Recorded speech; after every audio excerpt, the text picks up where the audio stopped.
Hello, guys. Thank you for tuning in to the Elevate with Erica podcast. I'm your host, Erica. My mission is to connect with you through our stories and in that process spread inspiration for you to go do amazing things with your life.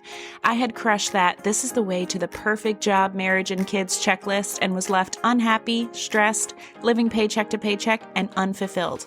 I knew there had to be more to life than wishing away the week until Friday, and so I found that proof. And that's what I'm here to do for you and with you. Are you ready to create a life that gets you excited?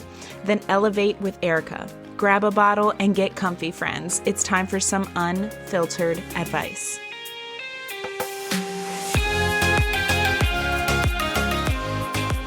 Hi friends, welcome back to another episode of Elevate with Erica. So before I kick this episode off, I want to tell you about something exciting that's going down. If you follow me on Instagram, you've probably heard about it. I'm trying out the new Instagram subscriptions feature. So for $4.99, you can subscribe to my page and get a few bonuses. I'm talking 5-minute elevators. These are bonuses to add on to your workouts to really elevate your sweat and your glow.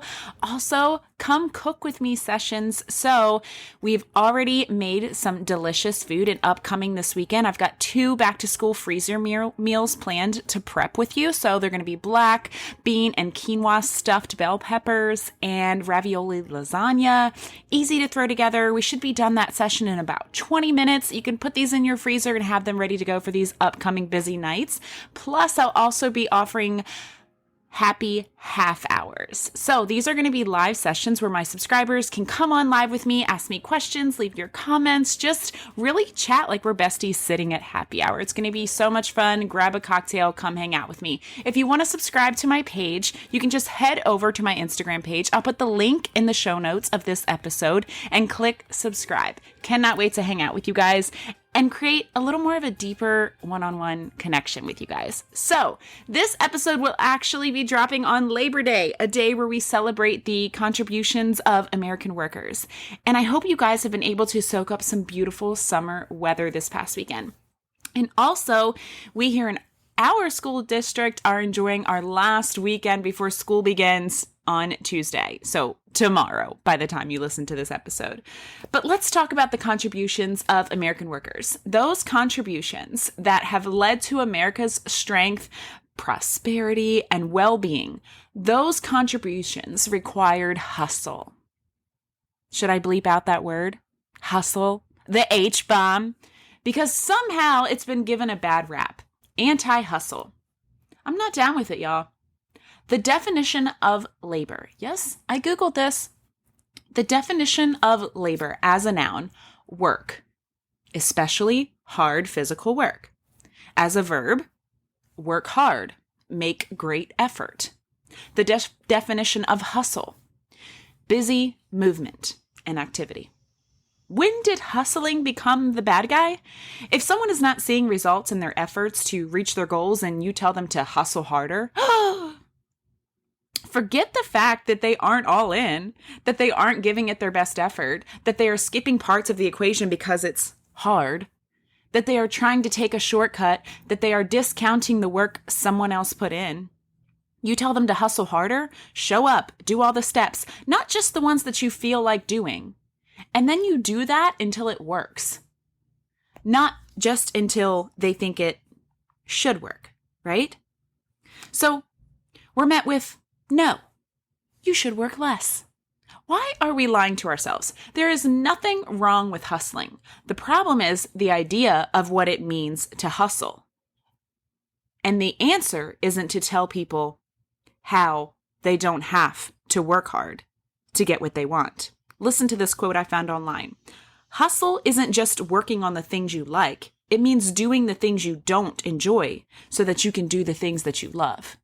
So yes, there is times in hustling when it doesn't feel good because there's parts of my job that aren't perfectly aligned with my strengths, but they need to get done, right? So we are lying to ourselves because we want the results someone else has sooner and without doing those hard things.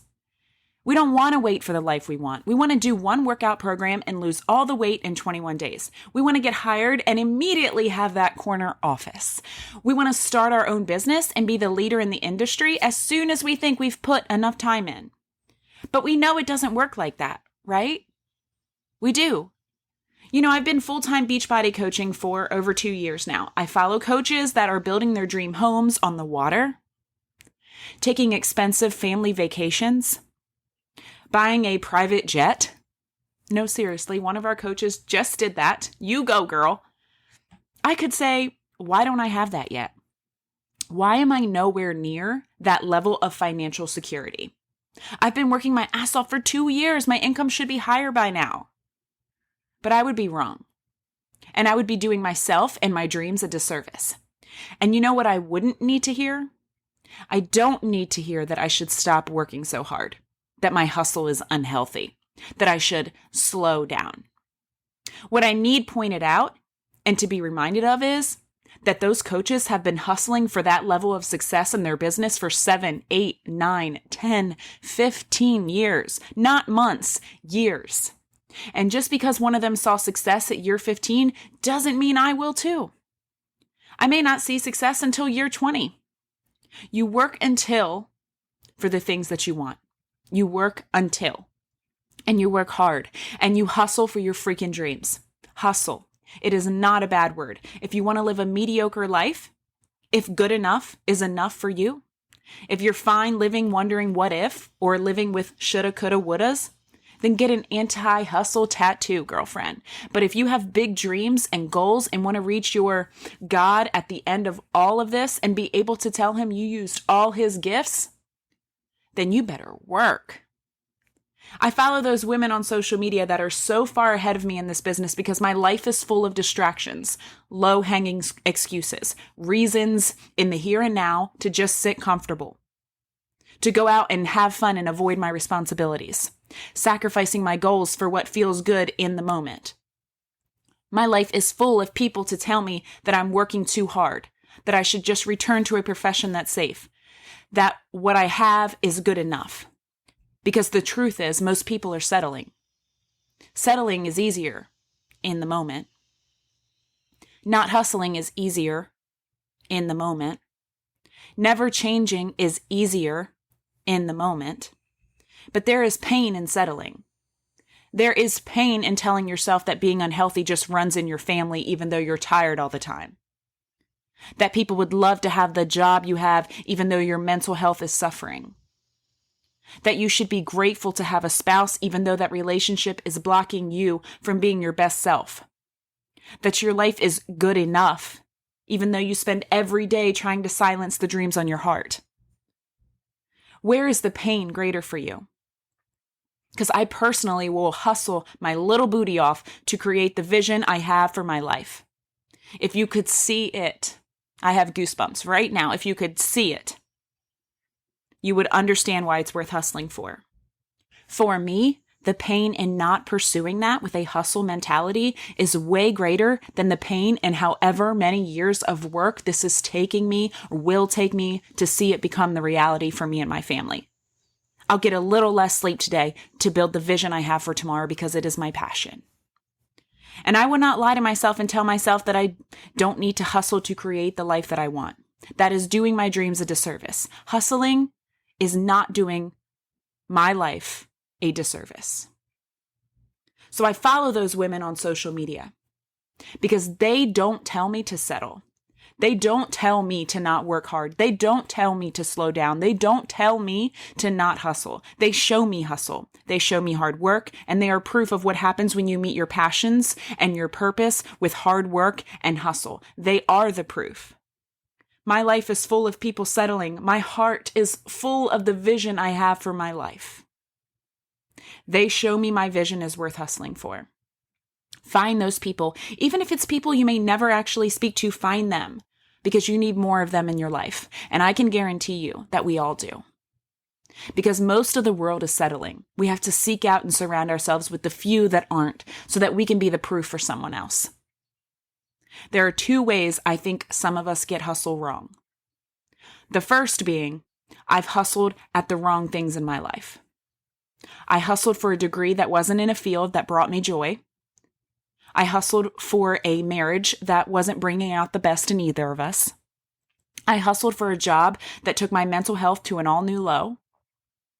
We hustle for the wrong thing sometimes. It happens. And I'm sure I'll do it again because sometimes you don't know something isn't meant for you until you actually give it your best effort, right? So we hustle for things we aren't actually passionate about, things that aren't aligned with our purpose, and that can be really unhealthy. It's draining because you're in a constant fight with yourself. Deep down, you don't want it, but yet you also feel like you're quitting if you change course. That's how I feel anyway. So you're getting zero fulfillment from that hustle. And there's one way I think we start looking at hustle like it's the bad guy. The other way is something I think society struggles with. We are taking huge strides, but I still think that we have a long way to go. We don't take mental health seriously enough yet. We don't give enough credit to someone who is living on a $50,000 income, doing something they love, experiencing amazing happiness and joy, but we think someone's living the dream when they are making six figures, even though their home life is shit because their family gets the crappy parts that's left of them at the end of the day. When I left my job, the reason I got so many WTF looks and responses back is because most people do trade their happiness for a paycheck. It's not a popular decision to take a pay cut, even if it means you're a happier person. I do think we are seeing a shift to that being more accepted versus when I did it 2 years ago. I think a lot of people got that taste during the pandemic of working from home and creating a healthier work-life balance, and they were spending more time with their families and doing things that brought them fulfillment without commuting. And for some, they realized their passion was in the workplace too, and that's fine. For others, they realized they wanted to change paths and were willing to take a pay cut to do what made an income while bringing them joy.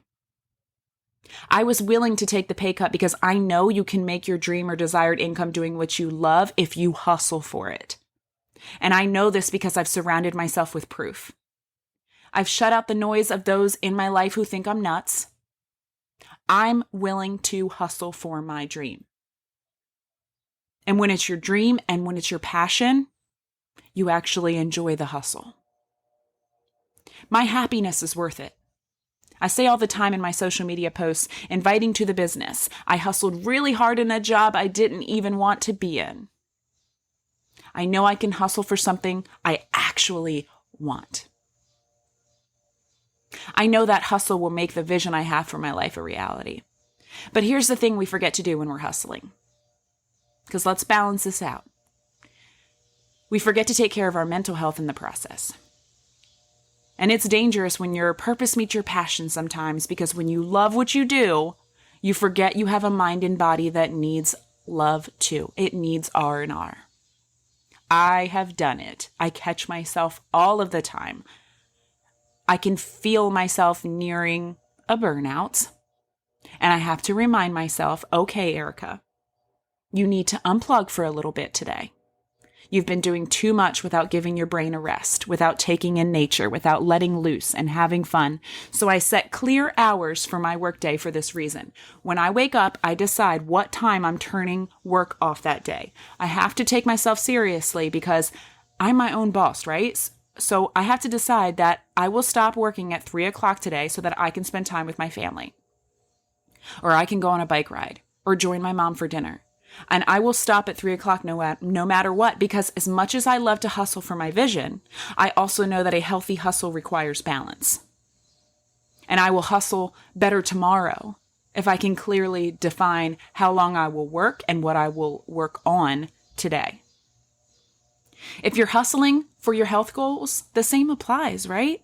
Like I see people come into Beachbody and they commit to 2 programs at once, and they're doing 1.5 hours of workouts daily, and they overwork themselves. That kind of hustle sucks all of the joy and all of the fulfillment out of what they were working towards, and they quit. Their passion, their initial motivation, it's gone. They've literally drained their battery, and the workouts become the enemy. The hustle becomes the enemy, when actually the enemy is the unrealistic expectations they have of the goal and of themselves. Or people come in and say, okay, Erica, I'm ready to go. I'm cutting all carbs and alcohol. I'm serious this time. That's what they tell me. I'm serious this time. I'm cutting all carbs and alcohol. And then they get 2 weeks in. Well, I went to a birthday party on Saturday and overate, which led to poor choices on Sunday. And now it's Monday and I feel like shit. And I can't do this. I just like food too much. That's not a healthy hustle towards your goals. It's a disservice to your goals. There's no balance there. The expectations that they had are the enemy. It may take me 2 more years to build my dream business. It may take me 10. But the one thing I know is that I'll still be here hustling until. And even then, I'll probably have a new vision I'll be hustling for. My hope with this episode is not to cancel the anti-hustle culture. I'm not here to cancel culture anything. I kind of want to be louder than the anti-hustle culture, though. My hope is that my listeners that tuned in to Elevate with Erica today, because they were ready to elevate their life, decide to elevate your efforts. That you call yourself out on where you can work smarter towards the goals and dreams and the vision that you have for your life. Because they may make you happy. And they bring you joy. And the idea of achieving them lights you up. Work hard for those things. Fight for that kind of life. Those are the things worth hustling for. But in that hustle, don't forget to take time to step away and breathe and soak up what you're working for. Soak up the life that it's creating for you. Some of the biggest strides I've made in my business have come from the hustle that comes after a good dose of rest and fun. Just don't let anyone tell you that hustle is the bad word. The bad word is settling. You were made for more. I believe that. You deserve the reward that comes from hustling for your dreams, and I want that for you. So let's raise our glasses for a cheers, friends. Cheers to going after the dreams on our heart, the vision of our life we have with relentless hustle, to respecting the importance of balance even in pursuing those dreams, but recognizing the difference between that balance and sacrificing our long-term goals for short-term comfort. We know that what gets us closer to our goals is worth the hustle. And one of my favorite Kobe Bryant quotes, a lot of people say they want to be great, but they're not willing to make the sacrifices necessary to achieve that greatness. Your greatness is worth the work. It's in you, and it's just waiting for you to hustle. Until next episode, friends. E.